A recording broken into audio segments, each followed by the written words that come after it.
Well, another poll getting attention today, a Bloomberg survey showing a four-way tie for first place in Iowa between Herman Cain, Newt Gingrich, Mitt Romney, and Ron Paul, all within the statistical margin of error. It is raising questions about whether Congressman Paul could see a new campaign surge in the coming weeks.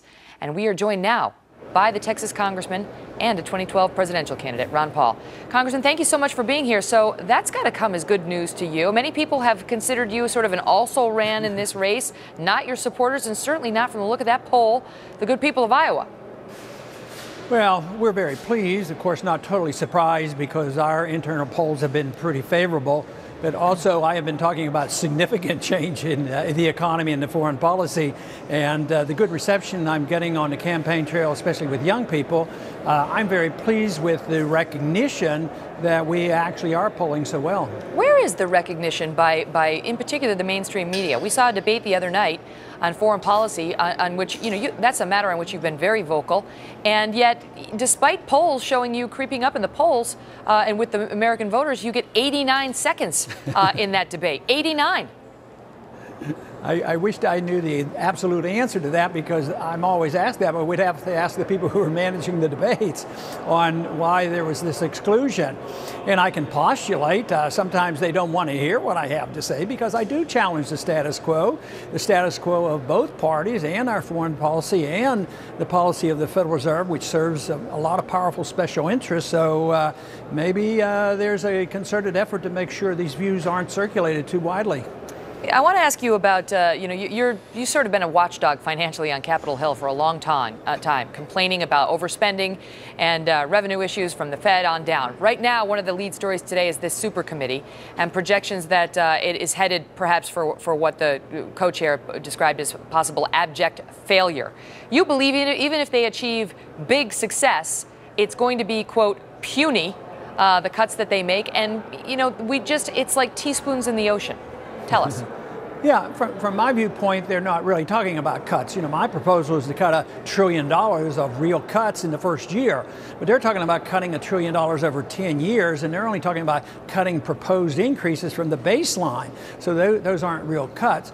But I think there's two things. One is they don't want to admit the country's bankrupt and there's not a strong necessity for us to do something. And the other thing is that they won't consider changing policy. So you can't tinker around the edges and get rid of waste and fraud in a program here or there. What you have to do is decide what the role of government ought to be. Should the government be the policeman of the world? And should our government be passing out welfare from cradle to grave? And I don't think we can afford it, and I don't think that's what it was designed for. But the country, basically a lot of people still, as well as the politicians here, they're in denial. They don't realize we're technically bankrupt. We're insolvent. We can't pay the bills. The only thing that keeps us going is this illusion that our dollars will last forever, and all we have to do is create new money, pay the bills, and bail out Europe and everybody else.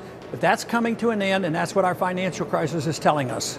You know who's not bankrupt is former House Speaker and now Minority Leader Nancy Pelosi. She and her husband worth tens of millions of dollars. And there was a 60 Minutes report this week, and it's catching fire in the mainstream media as well, on how members of Congress, including not just Nancy Pelosi, but they profiled John Boehner as well, the Republican leader, they're not subjected to the same insider trading regulations that the rest of the world is. And it's resulted, they pointed out, in Boehner investing in health insurance company shares before it was announced that the public option had been axed, and he made a bunch of money. And Pelosi and her husband doing the same thing with a Visa initial public offering when she had some inside information about how Visa was about to come out smelling like a rose. Should members of Congress be allowed to do this, sir? Well, they shouldn't do it, obviously, because it's unethical. But I'm not positive that the members of Congress aren't under the laws. If you commit fraud and inside trading, I can't see where in the law it's written, except for congressmen. Maybe the enforcement there's an exception in there, but it's wrong. And the real correction for this is having only ethical people in government rather than those that go with the whims of the lobbyists. But when you enrich yourself by a position in government, that's pretty bad. And obviously the people have a right to know about it, and they have a right to react to it.